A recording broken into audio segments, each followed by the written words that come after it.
प्रिय बंधु माने आपण मानकु स्वागत। आज मु आपण मानकु अमावास्या और पूर्णिमा नामक दुई भौणिक कहानी शुणाइबी।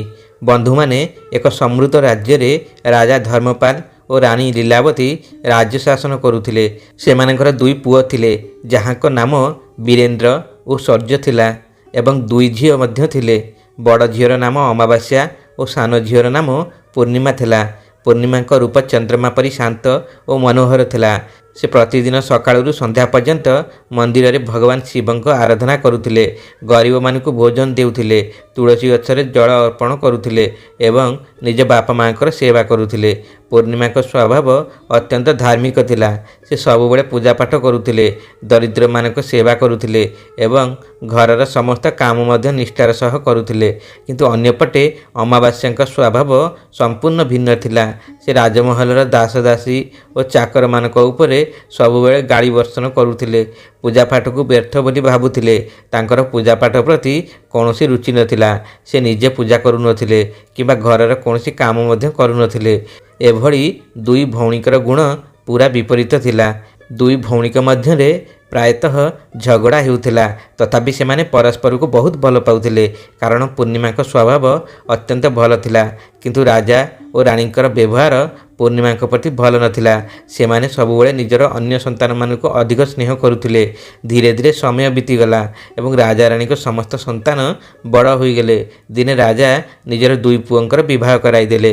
तापर दुई झियोंक विवाह करिवार पाळी आसिला।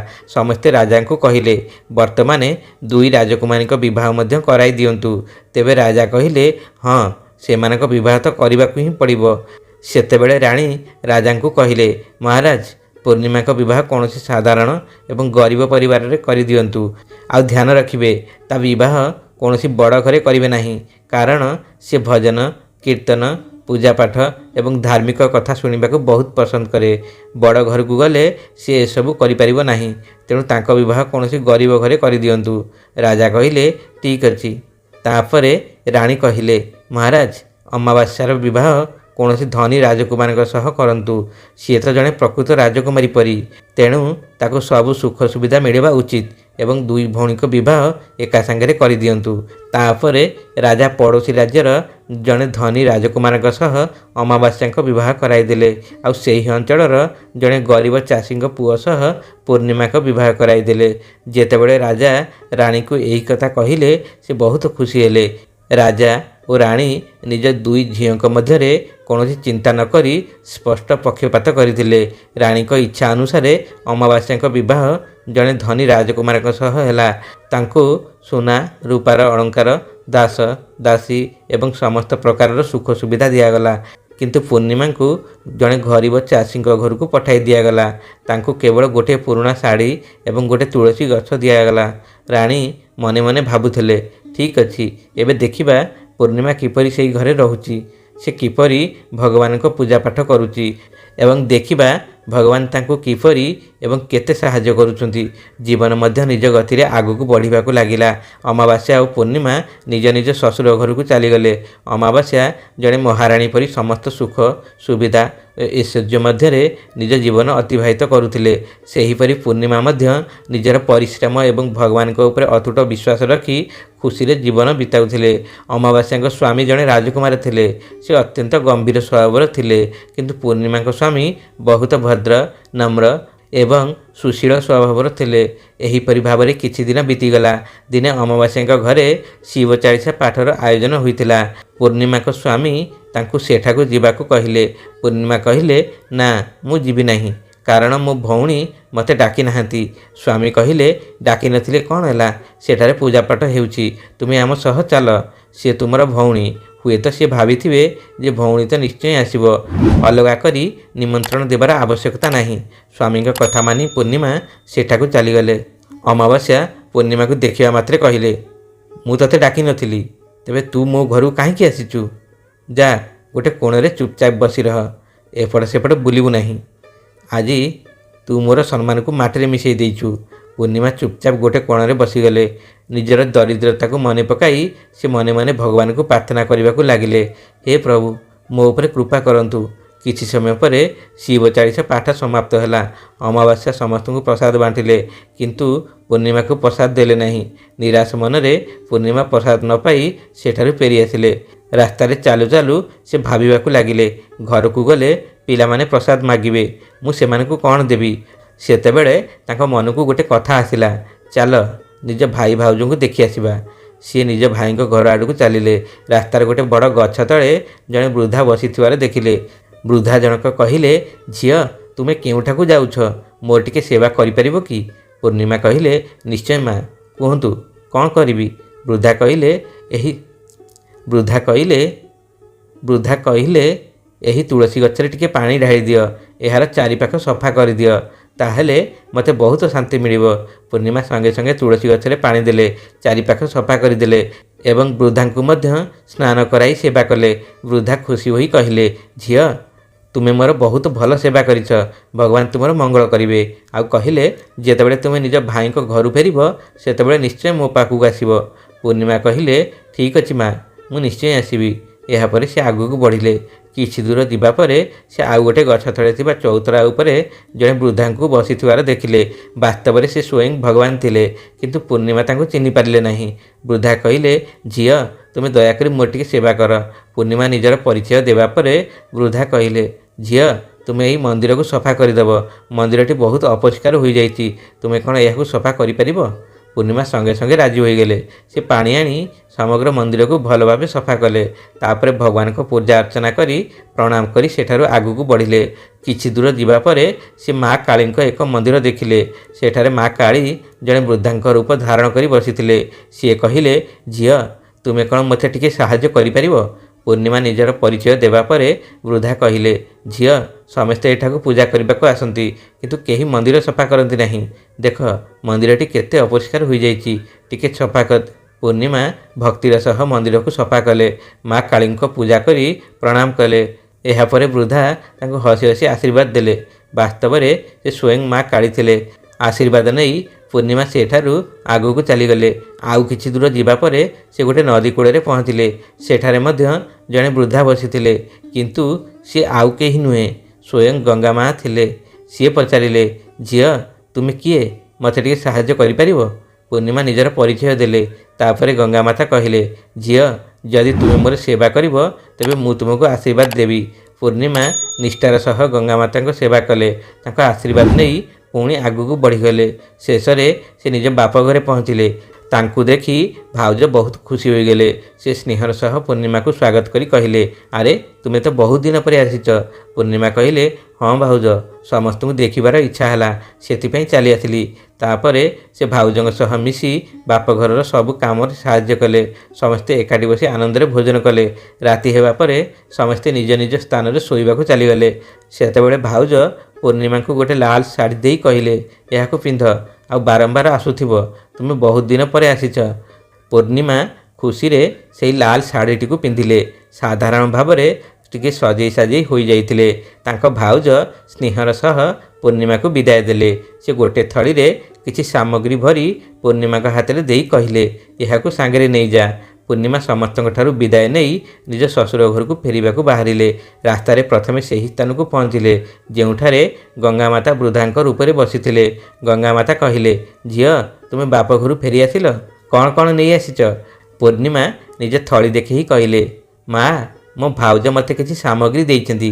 ସେତେବେଳେ ଗଙ୍ଗାମାତା ମଧ୍ୟ ଆଉ ଗୋଟେ ଥଳି ବାହାର କରି ପୂର୍ଣ୍ଣିମାଙ୍କ ହାତରେ ଦେଇ କହିଲେ, ଝିଅ ଏହା ମୋ ପକ୍ଷରୁ ଏକ ଛୋଟ ଉପହାର, ମନେ ରଖିଥିବ। ଏହି ଥଳିକୁ ରାସ୍ତାରେ ଖୋଲିବ ନାହିଁ, ଘରକୁ ପହଞ୍ଚିବା ପରେ ହିଁ ଖୋଲିବ। ପୂର୍ଣ୍ଣିମା କହିଲେ, ଠିକ୍ ଅଛି ମା, ଏବଂ ସେ ଆଗକୁ ଚାଲିଗଲେ। କିଛି ଦୂର ଯିବା ପରେ ସେ ପୁଣି ମାତା କାଳୀଙ୍କ ମନ୍ଦିରରେ ପହଞ୍ଚିଲେ। ସେଠାରେ ମଧ୍ୟ ବୃଦ୍ଧାଙ୍କ ରୂପରେ ଥିବା ମାତା କାଳୀ ତାଙ୍କୁ ଆଉ ଗୋଟେ ଥଳି ଦେଲେ। ଏବେ ତାଙ୍କ ପାଖରେ 3ଟି ଥଳି ହୋଇଗଲା। ତାପରେ ସେ ଶିବ ମନ୍ଦିରରେ ପହଞ୍ଚିଲେ। ସେଠାରେ ଭଗବାନ ଶିବ ମଧ୍ୟ ତାଙ୍କୁ ଗୋଟେ ଥଳି ଉପହାର ଦେଲେ। ଏବେ 4ଟି ଥଳି ହୋଇଗଲା। ଆଗକୁ ବଢ଼ିବା ପରେ ସେ ତୁଳସୀ ମାଙ୍କୁ ଭେଟିଲେ। ସିଏ ମଧ୍ୟ ପୂର୍ଣ୍ଣିମାକୁ ଗୋଟେ ଥଳି ଦେଲେ। ଏବେ ତାଙ୍କ ପାଖରେ ମୋଟ 5ଟି ଥଳି ଥିଲା। ପୂର୍ଣ୍ଣିମା ଘରକୁ ପହଞ୍ଚି ସବୁ ଥଳି ଖୋଲି ଦେଖିଲେ। ପ୍ରଥମ ଥଳିରେ ଖାଇବା ପିଇବା ସାମଗ୍ରୀ ଏବଂ ପୋଷାକ ଥିଲା। ଦ୍ୱିତୀୟ ଥଳିରେ ସୁନା ରୂପାର ଅଳଙ୍କାର ଥିଲା। ତୃତୀୟ ଥଳିରେ ଧନ ସମ୍ପତ୍ତି ଭରି ରହିଥିଲା। ଚତୁର୍ଥ ଥଳିରେ ପ୍ରଚୁର ପରିମାଣର ଧାନ ଏବଂ ଅନ୍ୟାନ୍ୟ ଶସ୍ୟ ଥିଲା। ପଞ୍ଚମ ଥଳିରେ ମୂଲ୍ୟବାନ ବସ୍ତ୍ର ଥିଲା।